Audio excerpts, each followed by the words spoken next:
So once you come up with your business model, that's sort of the creative part of this process, then you come up with the business plan. That's the big, thick document that describes how I'm going to execute all of this after you do the creative part. And you do the business plan for you to have a strategy and a plan for your business. Good for you to think through, is this profitable? Is this viable? And you can't really do that until you've gone through all the work that normally goes with the business plan. So in a way, you're writing it for yourself.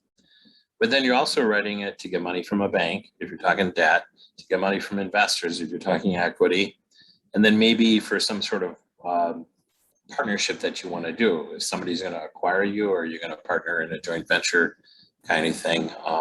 If you want to recruit somebody, like maybe a new CEO, they're probably going to want to see the business plan, and it just gives focus for your company. So, but what do investors really want from you? You know, I talked to a couple investors that have said, I've looked at a business plan in years.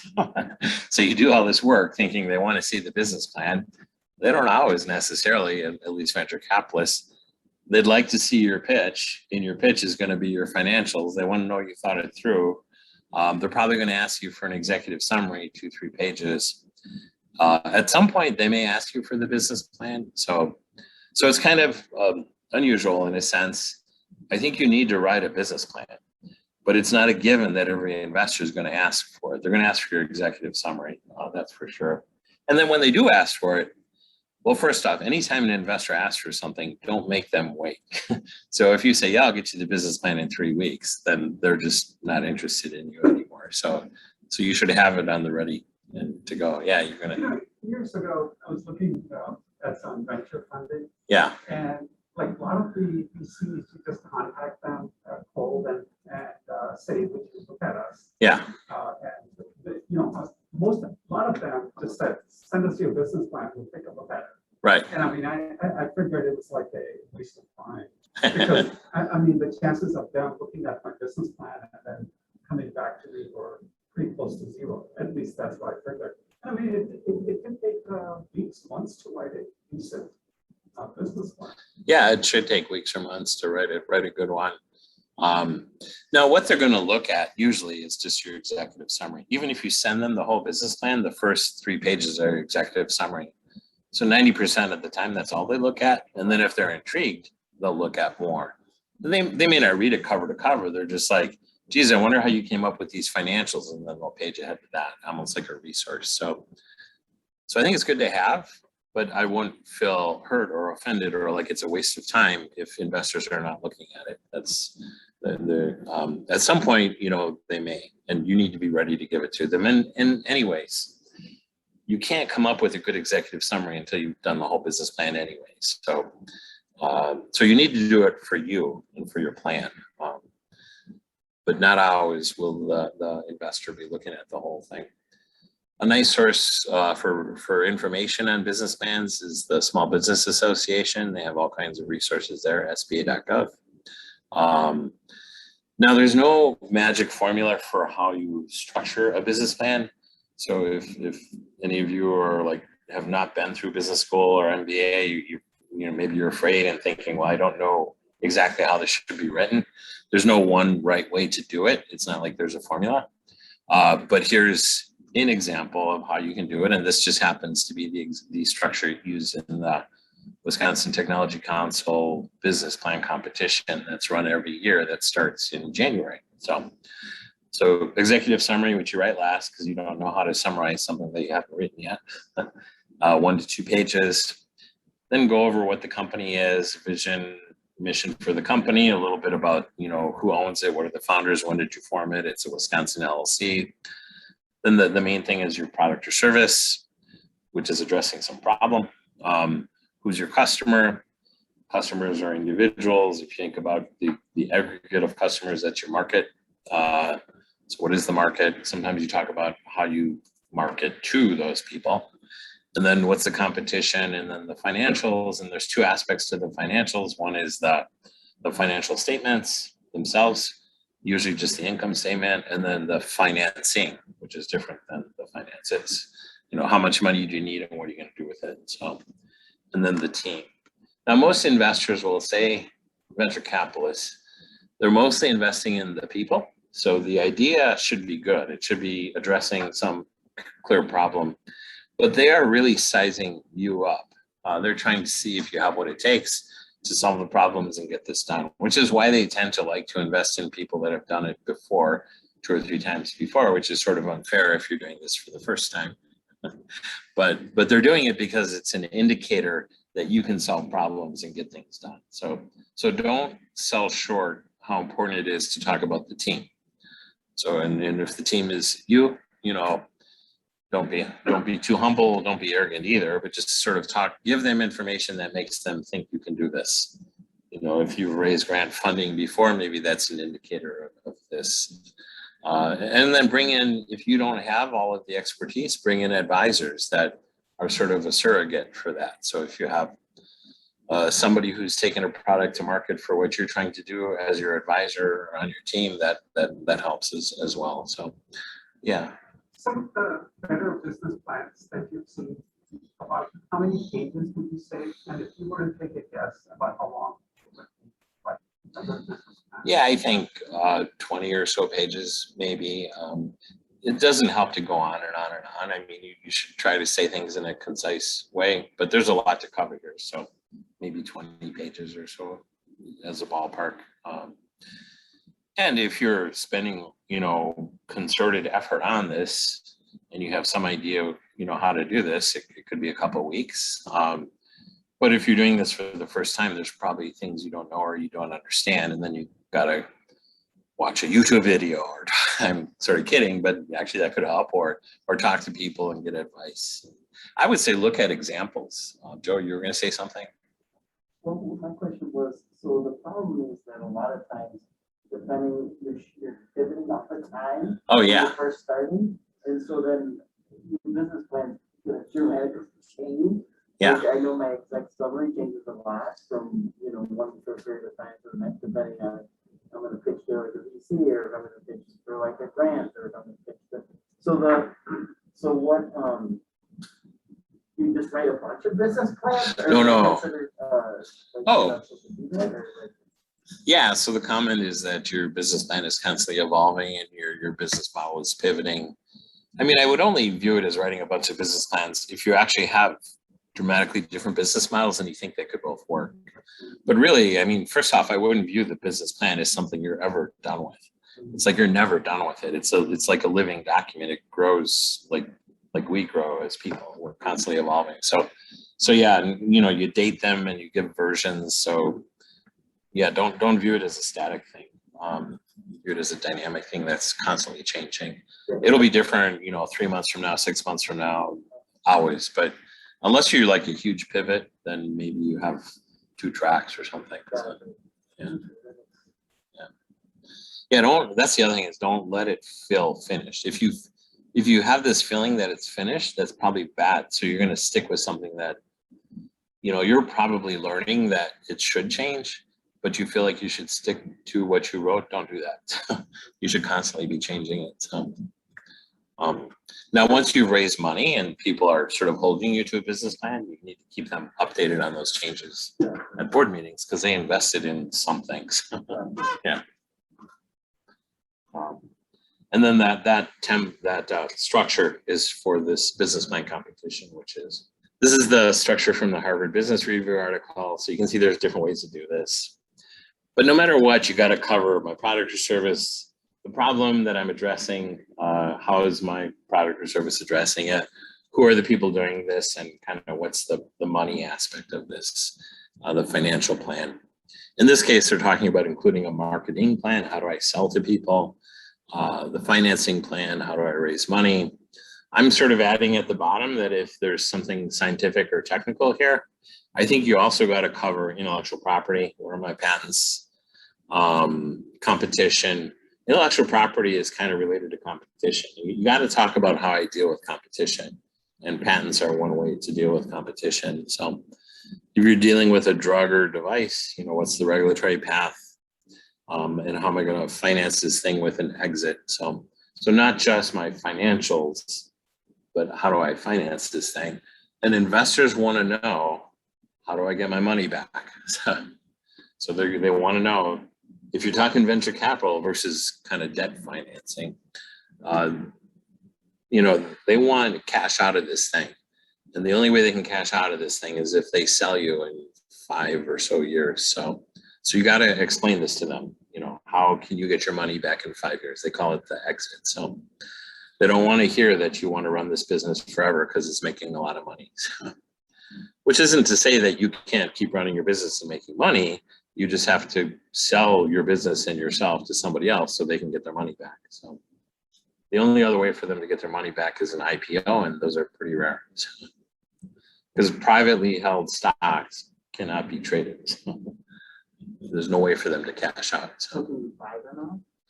you could buy them out, but you got to agree to their new valuation, which is probably going to be a big number. So, but yeah. But yeah, and that's the other thing is that you shouldn't hopefully have an investor where the relationship is adversarial. So hopefully they shouldn't want to cause you harm by suggesting a ridiculous valuation. But like any buy-sell relationship, they're probably going to think it's worth more than you do because, you're going to buy them out. So they're going to negotiate with you. But usually I think if things are going okay, you have a good relationship with your investor. They're like a partner. So they hopefully would let you buy them out at a reasonable term. But yeah, you can buy them out if you can agree on the value. So Because what I was gonna say is if you're looking for, say, a 5-time multiple, what if you grow up to that 5-time multiple? But Yeah. you're making tons of money a year that you could pay out that 5-time multiple in a few years. right. And then you pay out the 5-time multiple.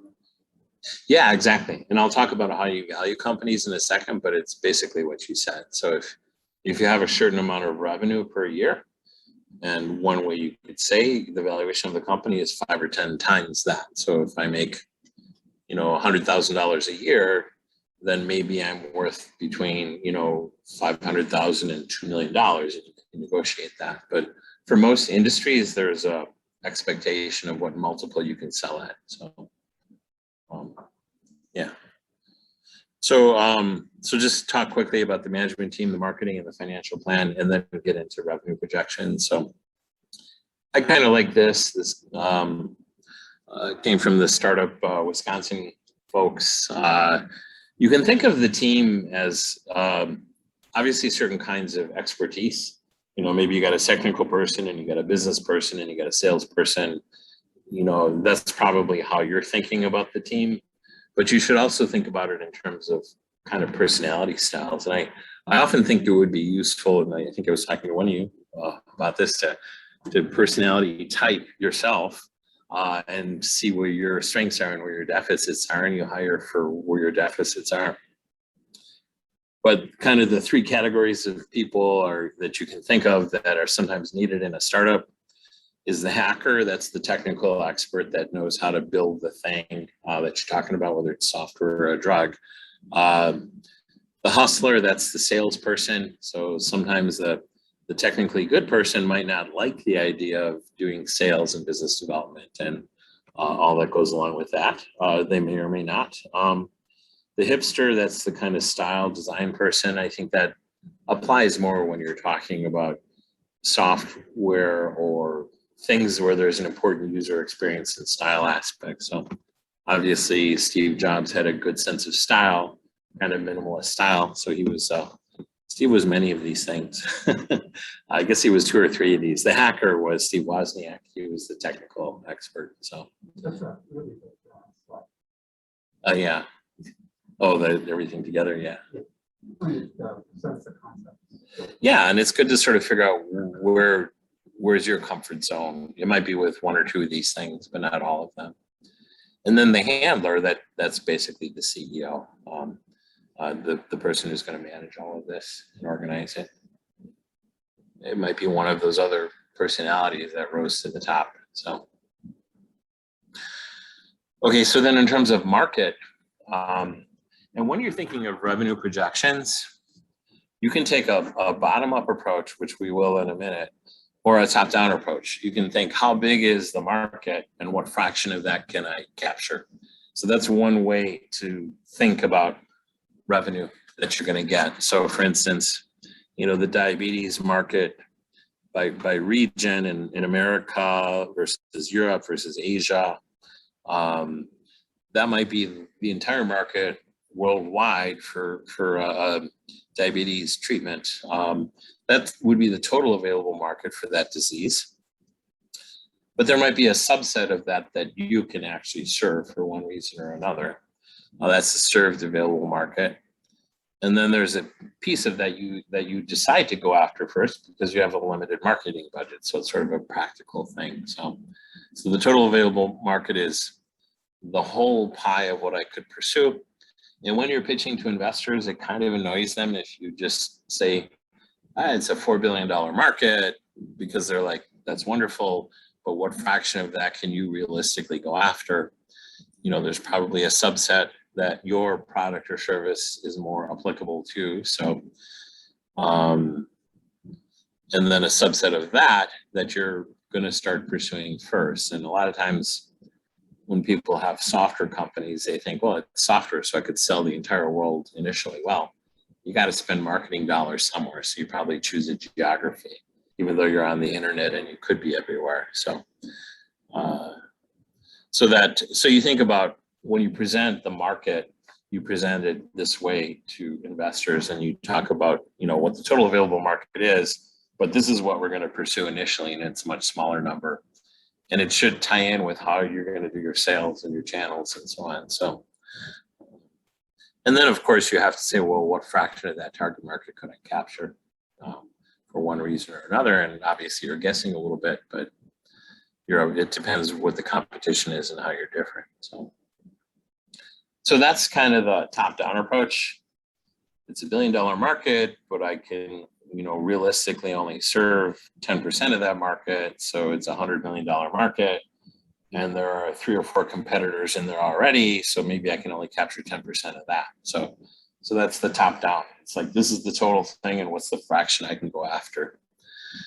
The bottom up is actually to project your own sales. Like, what am I going to sell in the first year, the second year, the third year? That's so you can do both and kind of present them to the investor. So that kind of gets into the financials. So you're supposed to include in a business plan the pro forma financials, which is pro forma is just kind of a fancy word for the simplified financial statements. The most important one is the income statement. So the income statement is revenue and expenses. And for the revenue, you have to project revenue and talk about how you do that. But that's the kind of creative part that I want to spend some time on in a little bit, is how you project your sales revenue. And if I asked you what your sales revenue would be in the first year, I don't think you can wrap your head around that. You're making that up. So you should think about, well, what do I think I could sell in a month or a week? So if I'm on the road doing sales for the virtual reality, augmented reality software, how many people am I talking to in a week? How often do I think I'm going to get a sale? Is it going to be once a week, once every 2 weeks, once a month? Of course, you're guessing, but you're trying to come up with the number of sales you're making and how much you're making per sale. So if you're talking about a drug for women in menopause, you kind of you can start with the number of women in menopause, but that's a big number. If you can figure out, you know, the number of women in menopause that are actually taking something right now, that's maybe a better number. All of this is kind of guessing. And then when you do guess, and you're going to have these beautiful looking Excel projections, you just tell people, what are my assumptions? My assumptions are that, you know, if 10% of women are taking hormone replacement therapy during menopause, then perhaps there would be 10% that would take this alternate to menopause, to hormone replacement therapy. Of course, the people taking hormone replacement therapy might be different people than those that would take this. Or maybe you say, well, the subset of women in menopause that have had cancer before are at risk and therefore might be interested in taking this. So what's that? So let's just say that's 10%. And then you say, well, maybe 20% of those women would take this. So you just tell people what your assumptions are, and then you run numbers in Excel to project revenue.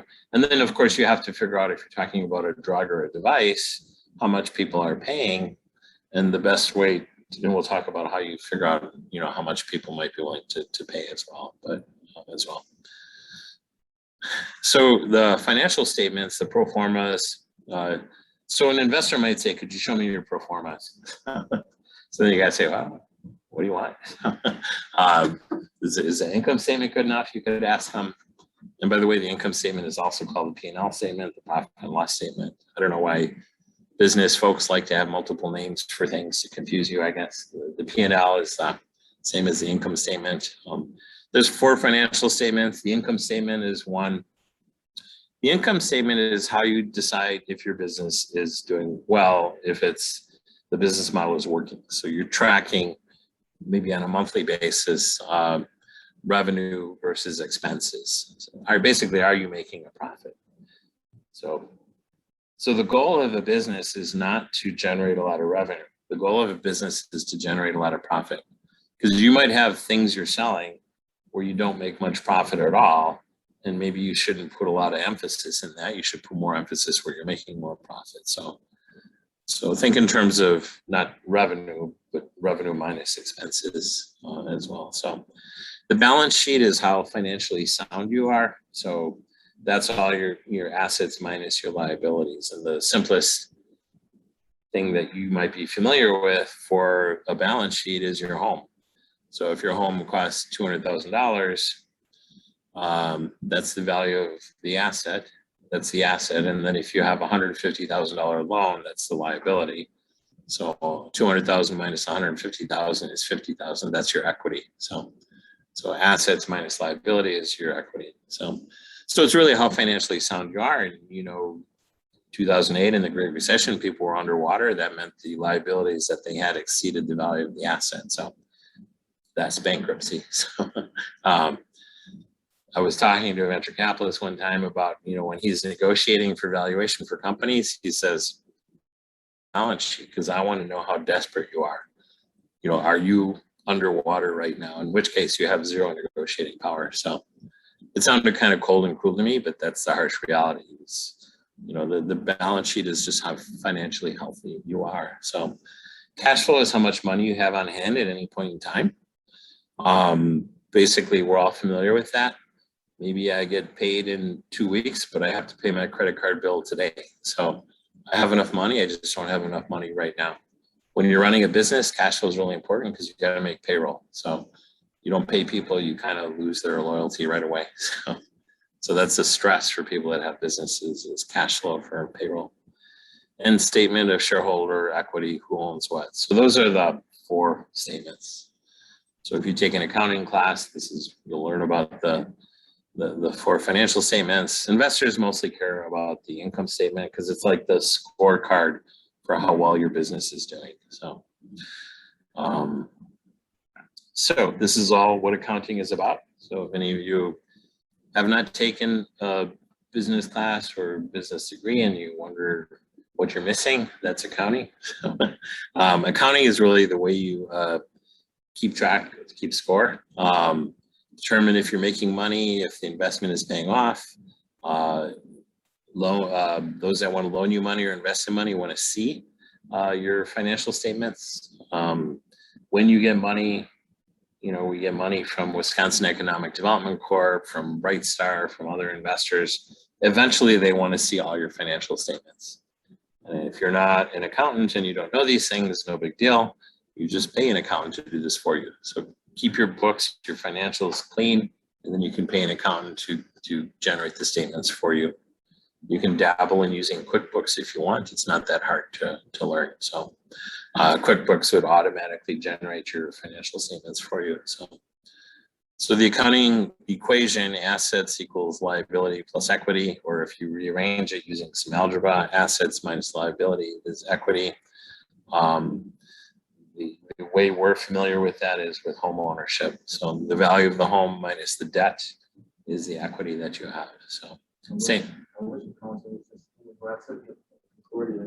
Was it confusing? Oh my gosh.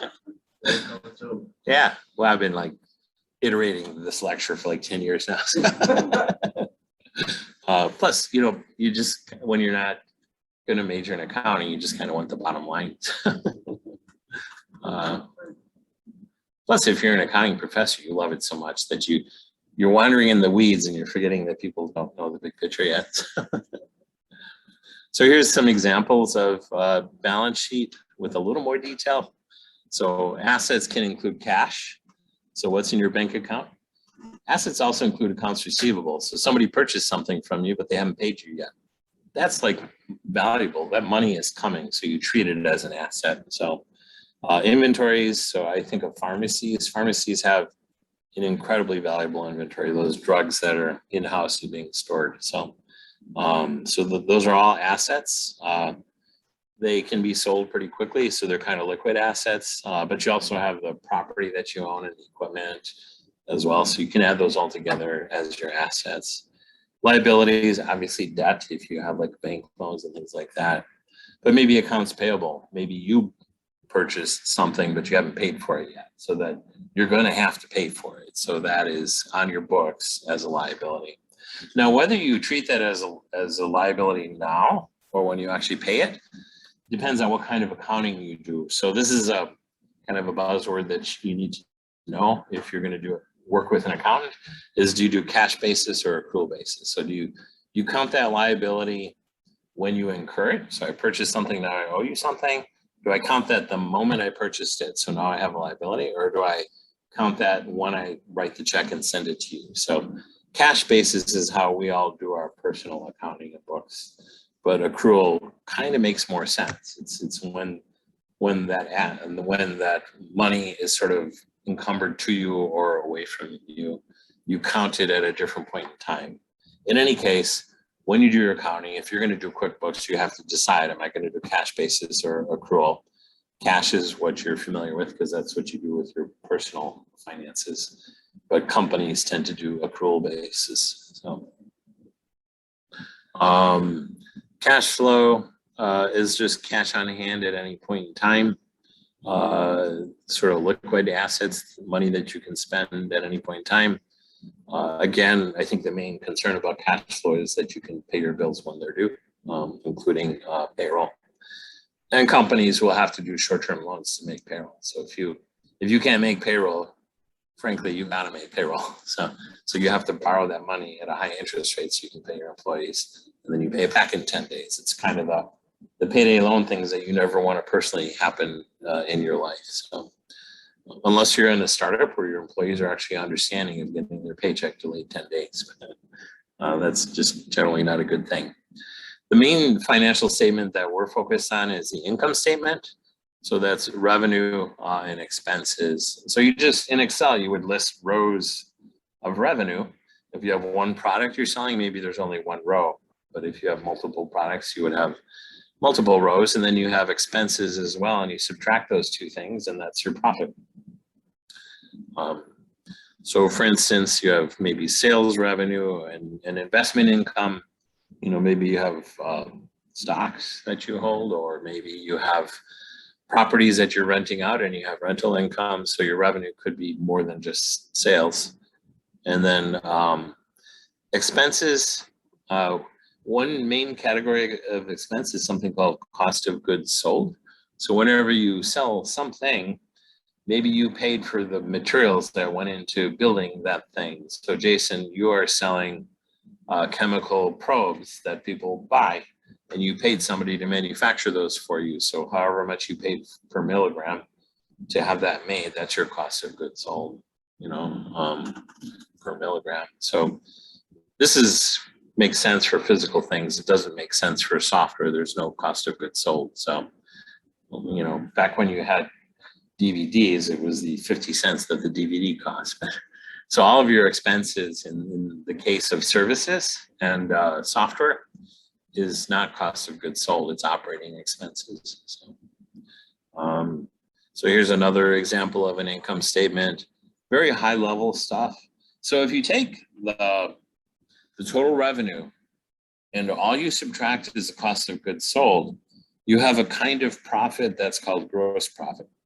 That is not really your profit. It's just the profit if you consider the simplest thing possible, which is the cost of making the thing. So if I pay somebody to make Post-its and I'm reselling Post-its, if I paid 50 cents for this and I'm selling it for $2, I subtract 50 cents from $2, my gross profit is $1.50.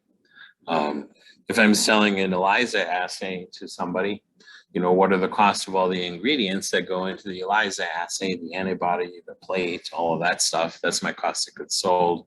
I subtract out that, that's my gross profit.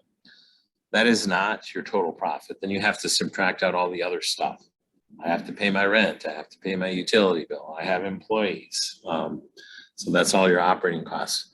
When you subtract out all of that stuff, then that's called net income. So two different kinds of profit, gross profit and net profit.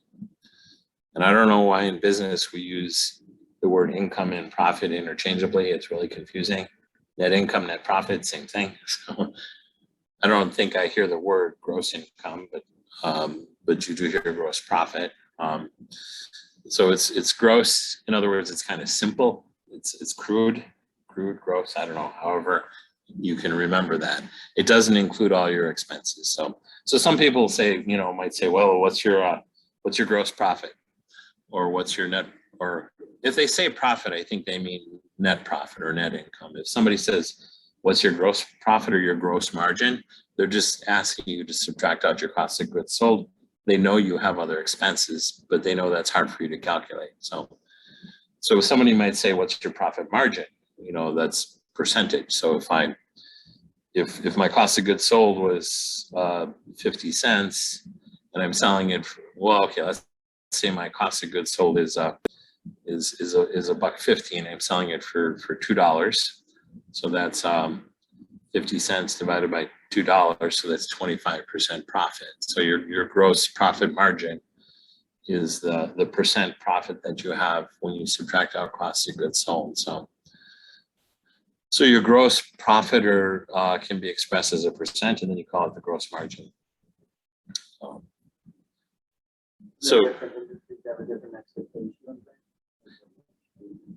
not necessarily whether you should express it as gross or net.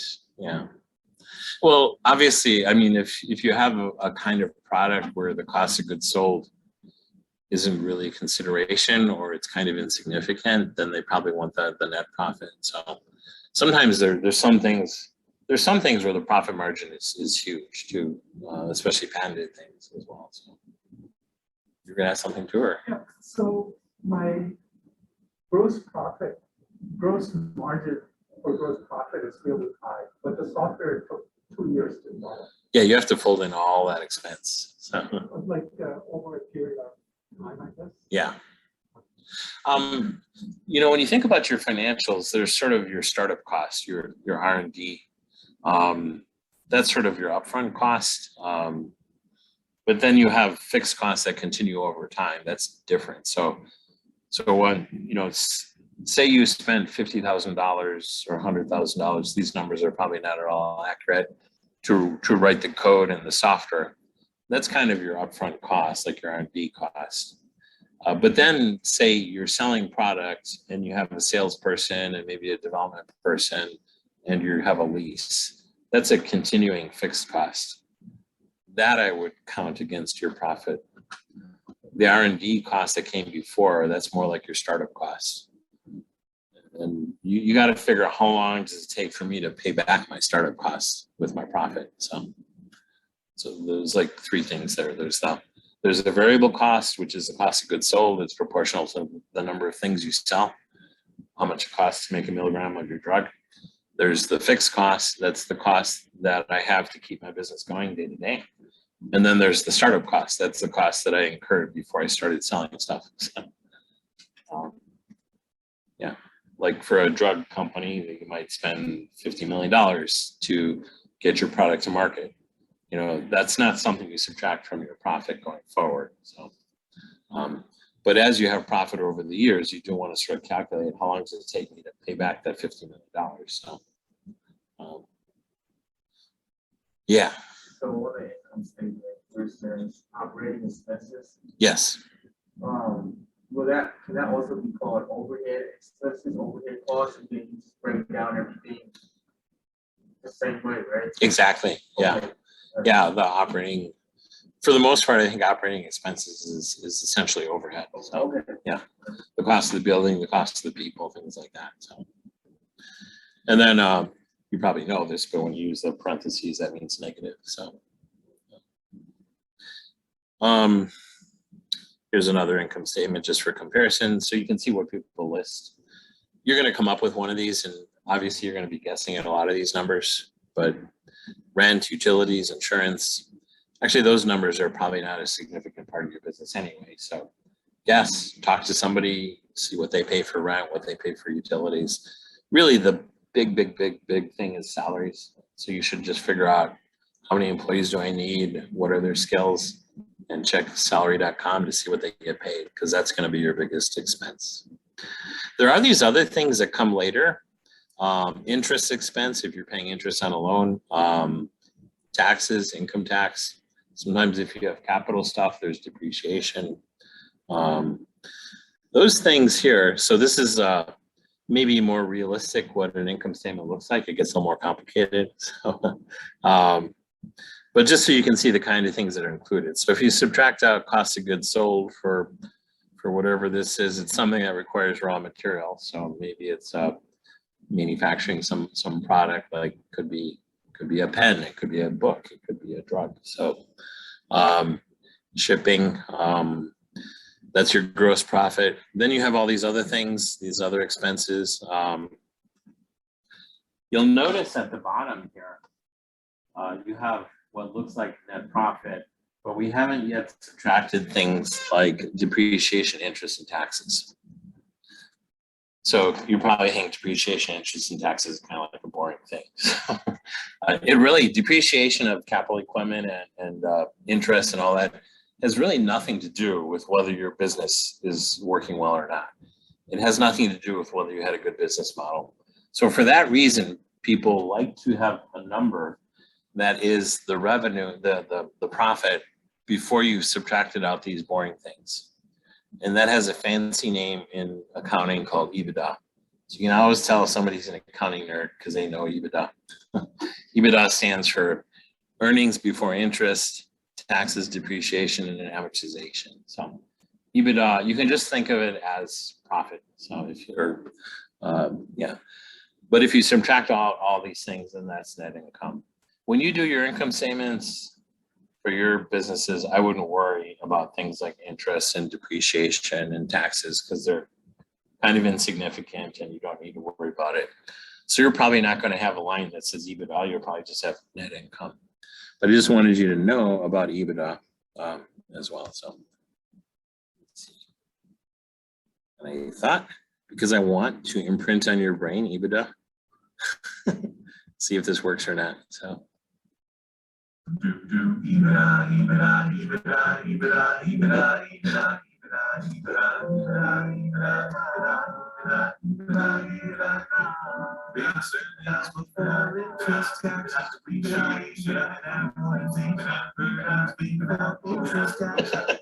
pretty catchy, eh?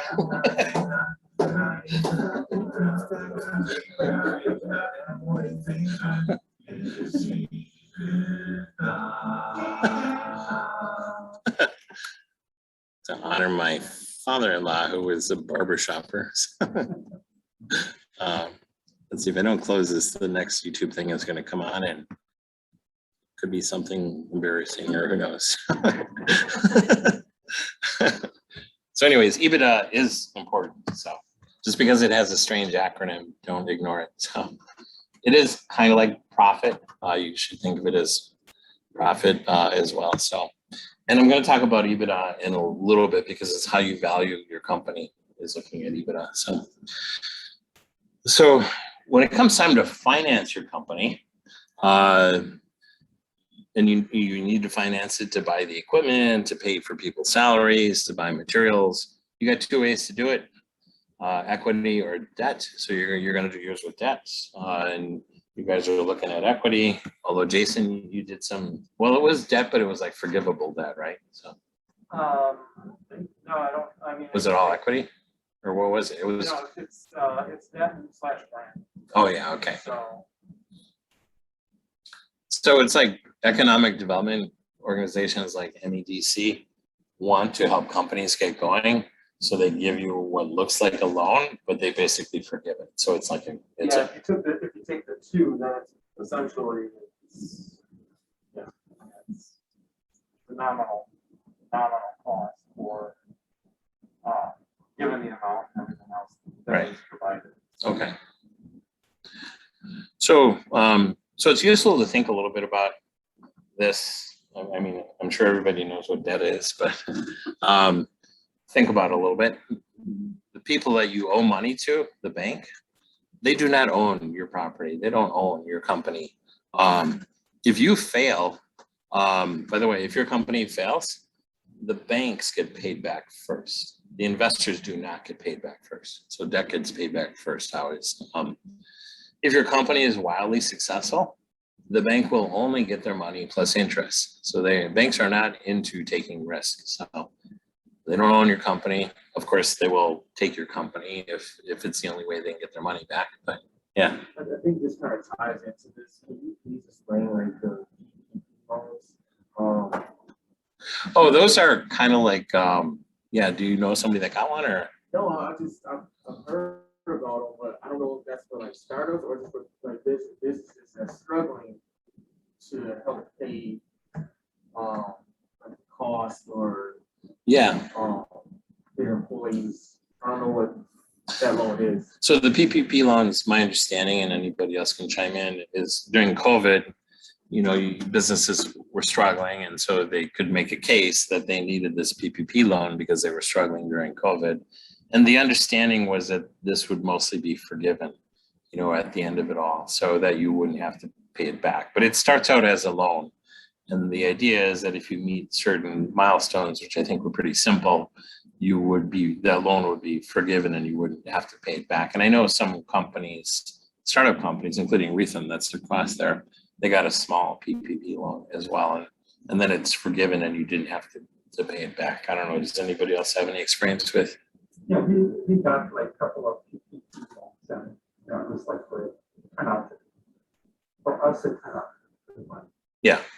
But it's over now. There were like 2 stages. There was like first and second. Third one is for restaurants and all that. But they had very stringent requirements, though. You had to show what your payroll was. And you didn't have payroll. Right. Sure. Okay, that makes sense.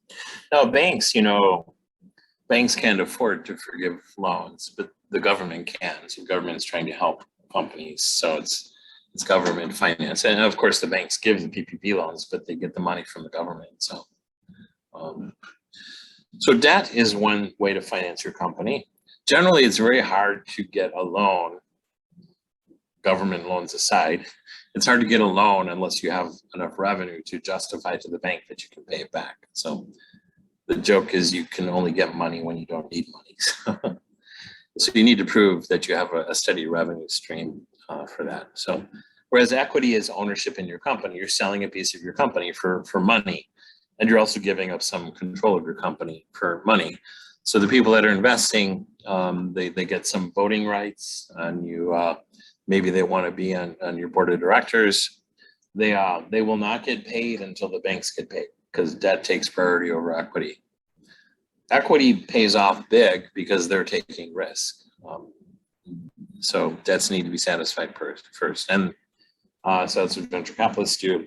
There's different kinds of stock that you can get. There's preferred stock and common. So founders have common stock, investors get preferred stock. And preferred stock gets paid before common. So the idea being is that the investor thinks you're the entrepreneur, you're taking the risk, I'm just the investor. So if this thing goes south and fails, the bank gets paid first, then I, the investor, get paid next. And if there's any money left over, then you get paid. And if there's not, you don't get paid because you're the one that's taking the risk here. And if you don't believe in your company enough to take this risk, why should I invest in you? Anyways, that's the logic, whether you agree with it or not. So there's preferred and common stock, and preferred gets paid before common. So. There's always cost of capital. So Right. in that, you can always say, my goal to cost of capital is whatever the interest rate is, and if it's credit card kind Yeah. of interest rate, but you always have a measure of what the cost of capital is. The VC, does it make sense to kind of have a gauge of what the cost of capital is? Yeah, they run those kinds of calculations with their investment as well. And if you know, like internal rate of return and things like that, they'll run that on their investment too. But Because the few VCs I've talked to, one of the first things they told me up front is that their investment has to cover all the debts that they've invested in. Right. So, Yeah. 5 or 10, like 5 or 6 out of the 10 companies that Fail. you're like subsidizing. exactly. So I'm thinking with the VC money, the cost of capital is going to be pretty high, but I have no idea. Yeah, they expect, well, the stock market, if performs at what, 15% a year roughly, if you're really good, more than that. So they want way more than that because they're calculating that, like you said, 5, 6, 7 out of 10 are going to fail. So they're kind of weighing in that there's like an 80% chance I'm going to lose all my money. So that means I got to make 5 times more than 15% per year. So it sounds like outrageous interest rate, but they're just kind of folding in the statistics of likelihood that you're going to fail. So they're, So they want to, because if they couldn't make more money in you than the stock market, they would just put it in the Russell 3000 and invest in the stock market and get 15% a year. But instead of that, they're going to invest in you, and you have an 80% chance of failing. So now they got to get 5 times more than 18% or 15% if they want to at least match the stock market. So that's part of what's going into their calculation. So your sources of equity money are usually people friends and family. And then angel investors will usually invest up to a few $100,000. And then if you need to go into the $2 to $5 or $10 million range, that's venture capital. And then after that, it's another game that I'd never play in. Private equity is sort of flipping companies and restructuring to make them more profitable. And public market is the IPO. So a lot of times, most times you're starting with people that have some money that they believe in you and they want to invest. And I would just caution you to be careful if that's relatives that they need to know they could lose it all. And is that going to be awkward when you get together for holidays?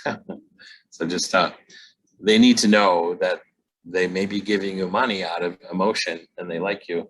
They just need to understand that they could lose this all. So, but that is commonly the first source of money.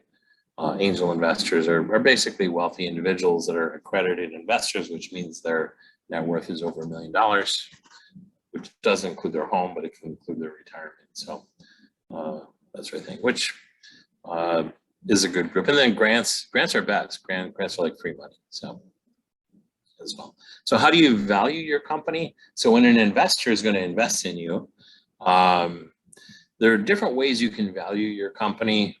One, for a drug or a device company, especially a drug company, there is no revenue. So you're basically just looking at comparables, just like when you buy a home. I think back when I was like 10 years old and my parents would ask me, how much is our home worth? I could have said $200 or $2 million. I have no clue when I'm 10 years old what a house is worth. Or, that's how maybe some of us feel when you talk about what's this drug company worth. I have absolutely no idea. So you just look at similar companies that have been sold before, and that's comparables. And there's Crunchbase and other sources and that you can look to and to see what things were sold for. But if you actually have revenue, or you can realistically project revenue, then you can do EBITDA. So you just look at EBITDA in the first year, the second year, the third year, the fourth year. And then there's some multiple of EBITDA that you can look at. So for instance, these are for publicly traded companies. So Coca-Cola has a value that is 14 times EBITDA. So what does that mean? How do you get the value of how do you think you get the value of a publicly traded company? What is Coca-Cola worth? How do you figure that out?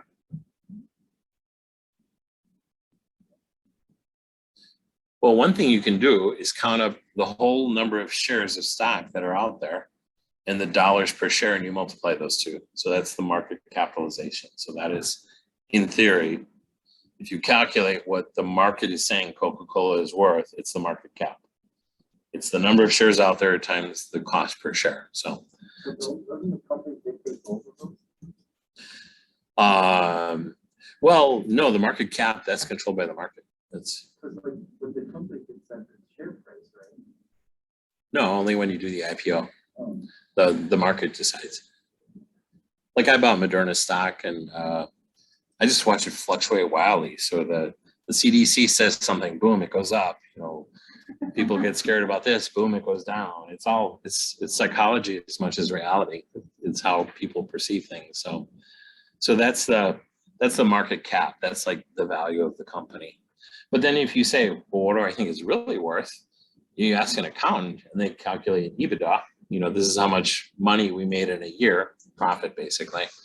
You know, what's the ratio of these things? And this is how people that work on Wall Street and finance, they sort of see as a company overvalued or undervalued. What does the market say it's worth versus what EBITDA is? So EBITDA is like a benchmark.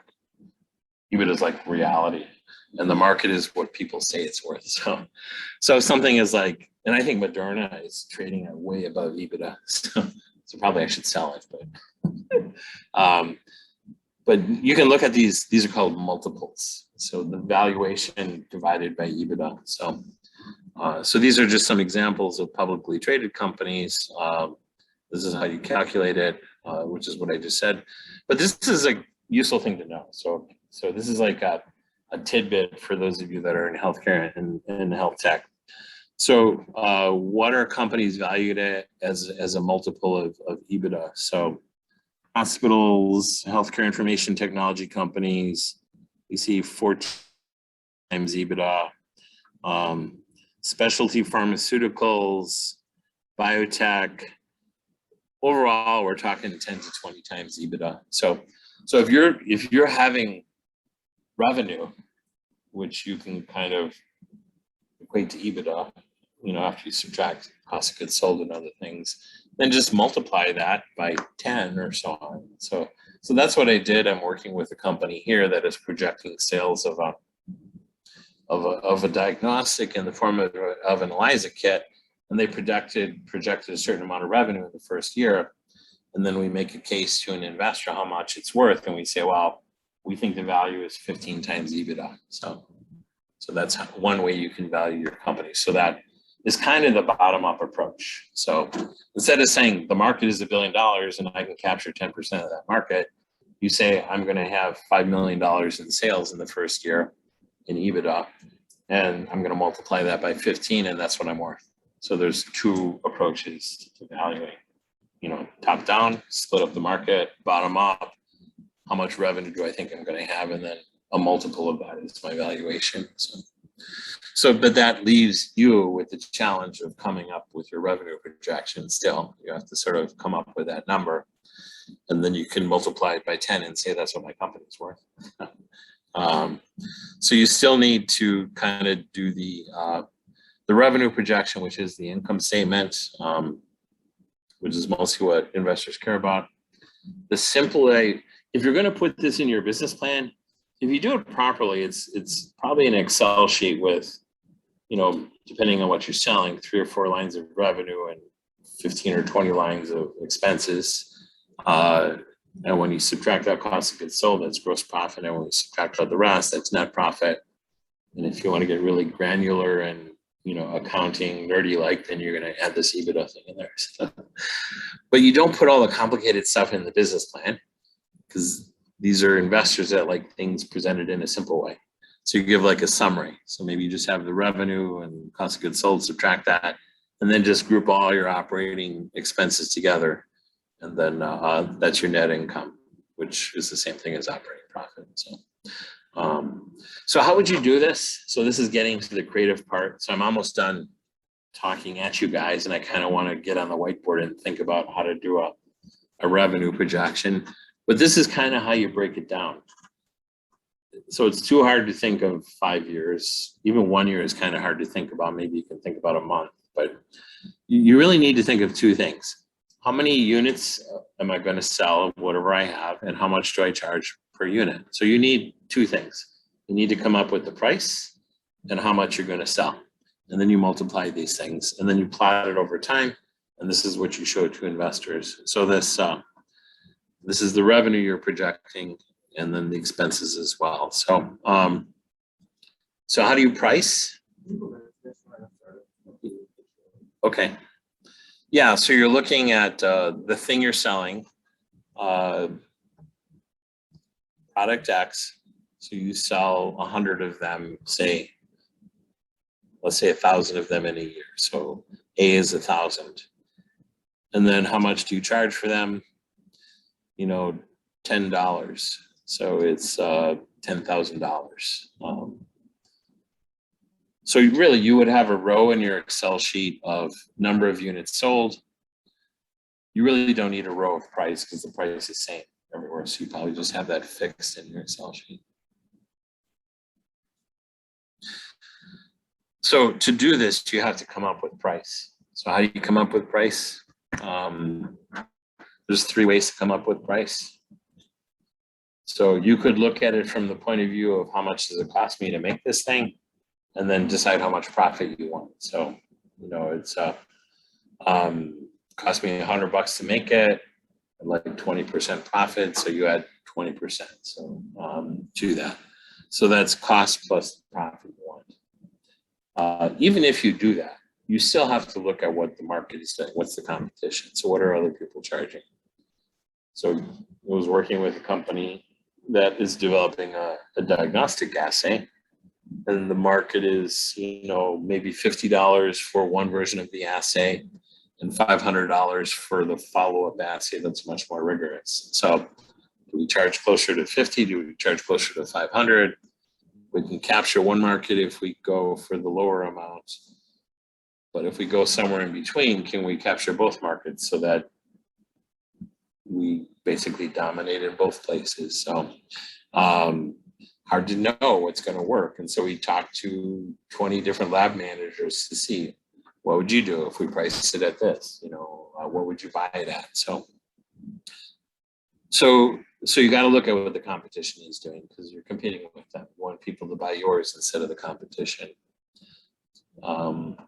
If you find out that you are pricing at competition and you're still not making money, then you probably don't have a business. So you have to figure out a way to cut costs, or you have to figure out a justification for how you can charge more. So I'm working with a company that is looking at breeding walleye and selling them as to restaurants. And if you're going to breed walleye in tanks, the price is going to be more than if you are getting walleye from lakes. So how do you justify asking people to pay more for your walleye? So if there's some other feature that you could add to this, higher quality, or, you know, less exposure to pollutants or whatever, then maybe you can charge more. So if your cost of producing something is higher than your competition, then you have to be able to make a case that you're better than your competition. So the third way to price things is simply economics, supply and demand. What will people pay? So you just have to test the market. So sometimes people will pay a lot for something because they like the brand. So, I mean, I think Teslas are expensive because they're just expensive. But you got to admit that there's a certain strong brand associated with Tesla, and you're paying for that brand as well. And I'm sure he knows that. So, so the third way is it sounds trite, but price it at whatever level people will pay. And you can't figure that out until you test the market. And I would recommend it's not a good idea to start too low, because you can't raise it then. You know, you can test the market a little higher, and maybe you can do discounts and see what people will buy. But The only way you can raise it is if you come out with a new product that deserves somewhere that higher price. yeah, if you can make a case for that, then yeah. Otherwise, you're just going to annoy your customers because they're like, why did you increase this? The fact that you wanted to make more profit is not going to sell well with them. So to do your revenue projections, you need to figure out the price per product and then the number of products sold, If you're a service, it's the number of hours of service and how much you charge per hour. If you're software, you have to think about, is it an annual license? Probably it is. How many users per license, all of that kind of stuff. So, and then you can project. Now, here's an interesting question. What if your product is a drug like estrogenics? Do you really need to go through all the trouble of projecting how much somebody who's taking a drug for menopause is taking per pill and all of that? I'm not sure it makes any sense to do that. Basically, sometimes in the case of like a drug, maybe it's a drug for cancer, you basically know that if it's approved, this is the market, it's about $1 billion a year. It's a lot of money. The real question isn't, so much, how much revenue are you going to generate? It should be significant. You should make a case that it's significant. I think the real question isn't what's my revenue projection. The real question is, what is pharma going to pay to buy me? So, and what they pay to buy you might have something to do with what the market is, but I'm not sure. Like, I've never seen very often a business plan for a drug company where you project the revenue and sales for the drug, because you're not going to ever do that. You're going to sell the company to somebody. So it's more a matter of what are the comps, what are other companies like this selling for, and then what is the current market for that drug. Make a case that it's good, and that's all you need to do. You don't have to sort of do the revenue projection per se. In your income statement, it could be, milestone payments from a pharmaceutical company, things like that. So, yeah. Using me and my real fast, for example. Yeah. We're going out with the sweatshirts and hoodies first, and we're going to have to do the revenue projections for those items first on the business plan, and then come next spring when we add the other stuff, we're going to have to, I think, mention like redoing the business plan. We're going to have to add that onto the business plan when that stuff comes out, correct?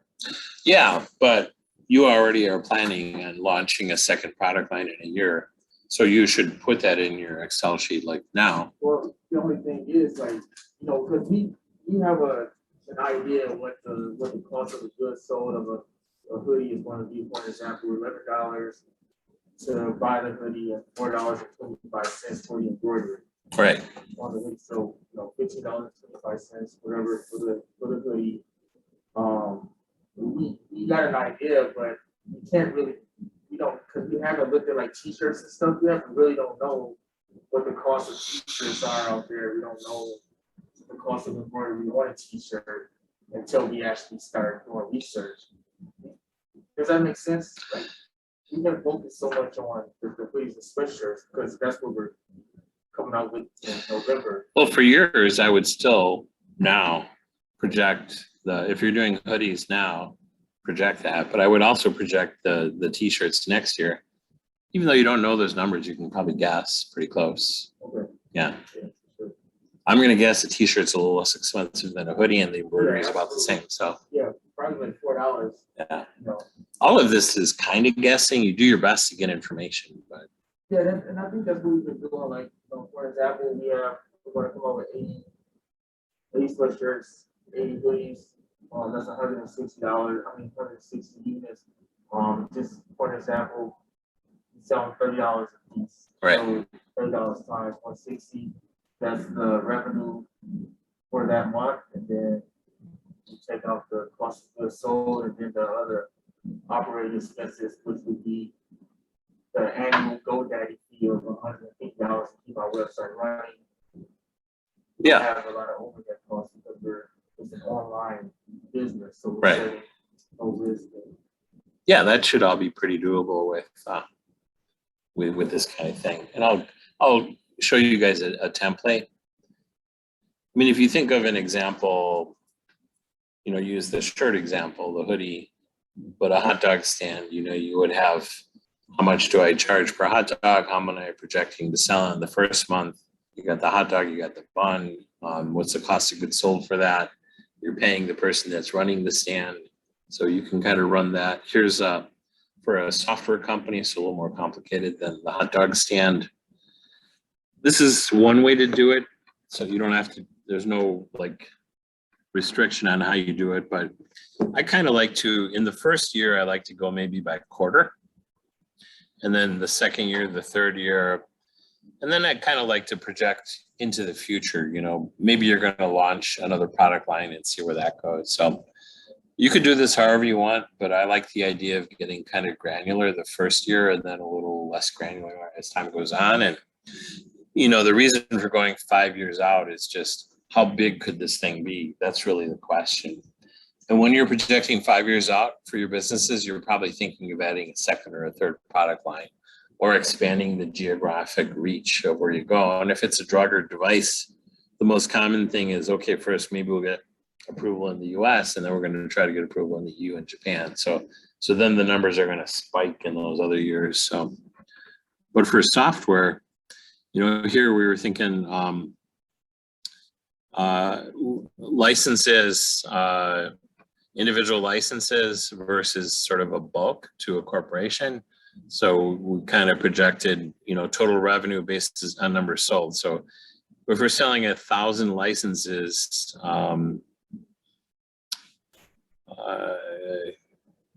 that would be at $30 each, then it multiplies to 30,000 and so on. So I think the numbers here are not matching up. So, but basically you have one row where you have the number of units sold, and then you put in a fixed cell, the price per unit. And so you do this kind of thing. So, so you have an equation that you would use where this is being calculated from this times the price per unit, and then you just expand it all the way through, and then you can project it. So, and then you might have a second product sold, and then you have expenses, and just think through what your expenses are each month and so on. So, so that's kind of everything from business model to business plan to the financial statements to finally the revenue projections.